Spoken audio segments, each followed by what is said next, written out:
All right. So let's see. I'm Pat. What did Pat do this week? I had to look at my schedule. I had to look at my VODs to tell you what I did this week. Okay, number one. Uh, Shut up, phone. It just thought I was asking to set an alarm or something. Number one, me, Paige, and Eli, that'd be Plague of Gripes, took a look at the old Stargate movie because we've gotten into the situation where we've been watching a shit ton of Star Trek together, but it's the context that people want to watch us watch Star Trek, so Eli does like a drawing stream, but sometimes he doesn't want to do a drawing stream, so then we don't watch Star Trek. So I'm like, oh, why don't we watch SG-1, which is of a similar feel and genre. But to do that, you got to watch the old aughts or 90s Star Trek Stargate movie, which is fucking weird. It's so bizarre. I remember thinking the Anubis were super cool and scary. They super are. You're completely right. That's what I remember. Kurt Russell's in it, and I don't know how it was marketed, but because Kurt Russell is there, I assume it was marketed as like a Egyptian alien action, adventure thing. Military rolls in on the Egyptian gods.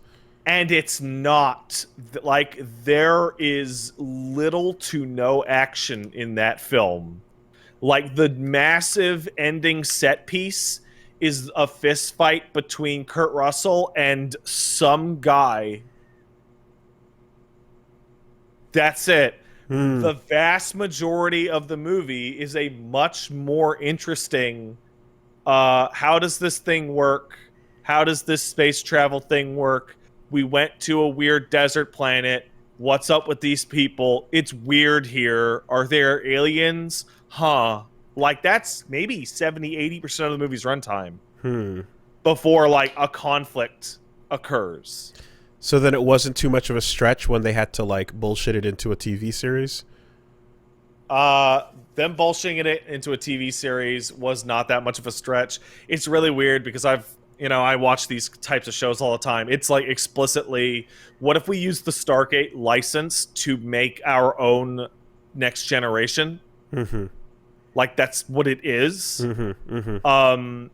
And like, they're not gonna, like, they got a very similar guy to the guy who played Daniel in the movie, but who was a TV actor and wasn't gonna cost them a shitzillion dollars. Of course. Right?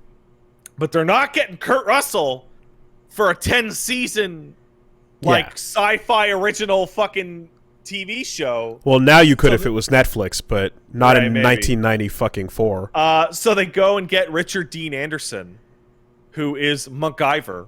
Yeah. And the most interesting thing is that in the pilot, they have the unenviable task of turning Kurt Russell's character from the movie into a completely different character that has the same name who happens to be played by a different actor in the course of the 90-minute pilot. Wait, they don't treat it like a recast? They treat it like a recast, but Richard Dean Anderson is not Kurt Russell and is not good at acting like Kurt Russell. Richard Dean Anderson is good at acting like a smarmy shithead Richard Dean Anderson. Okay. So over the course of the pilot, they go from the brooding, miserable, quiet, stoic Kurt Russell, and they have to just drag that character over to smarmy, smart aleck, like Captain Man, who cracks a joke and no one takes him serious. Like, it's such a fucking weird process.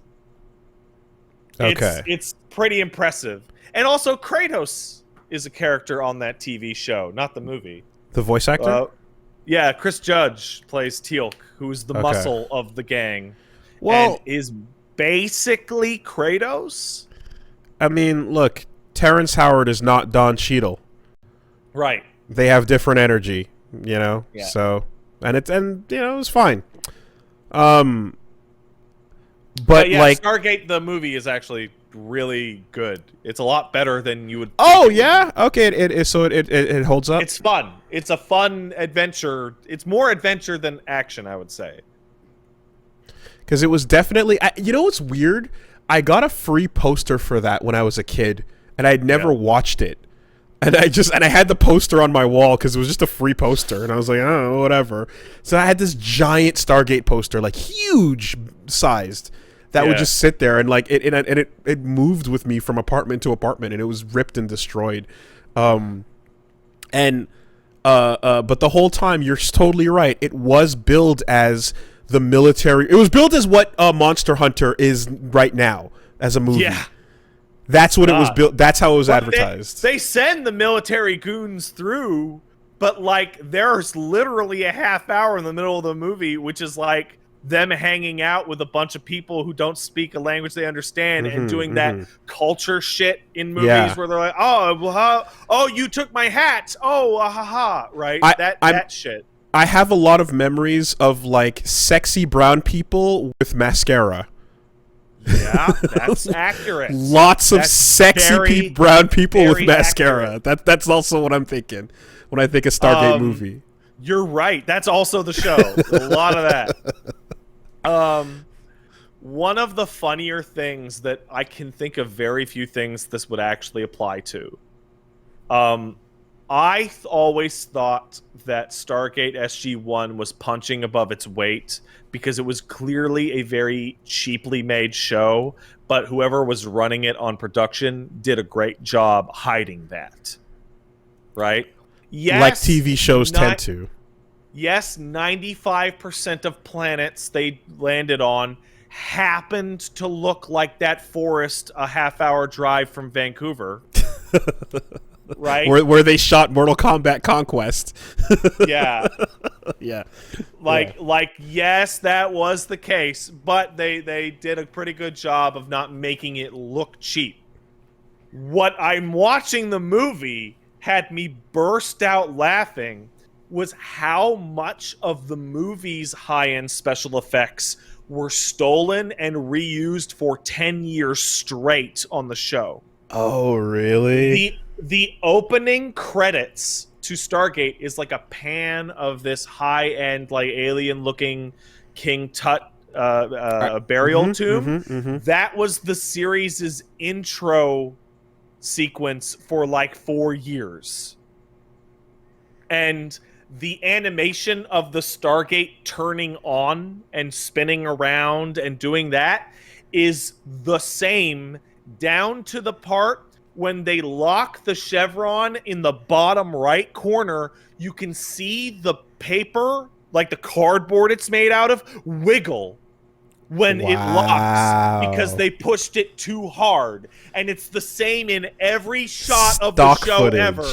And it's from the goddamn movie. Anime stock footage. And I'm looking at this, I'm going, whoa, they really just cannibalized this shit for everything they could. Fuck yeah.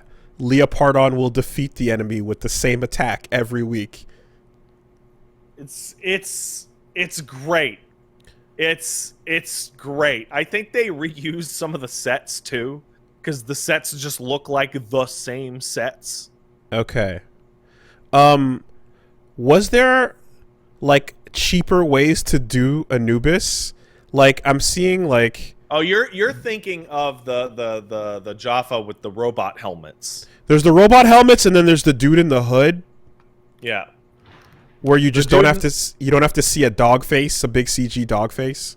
Yeah, well, the dude. Are you actually typing in Stargate Anubis? Yes. Okay, that's the final villain of season 8. Okay. That they so 99 times out of 100, your alien villain man is a dude with mascara on. Okay. Who's wearing a costume, and the guards will be wearing big snake heads, big dog heads, big whatever. But the way they save money is they don't do the transforming thing ever again. Okay. The transforming thing was for the movie, and it was obviously very expensive. In this, your goon with the snake head on is a goon with the snake head on, and any guard captain or anybody with a speaking role, well, they don't wear that because they're important. Instead, they're going to have a little plastic icon glued to their forehead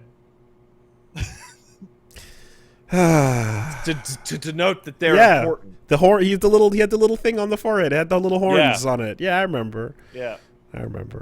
It's wild, but yeah, that movie's fun.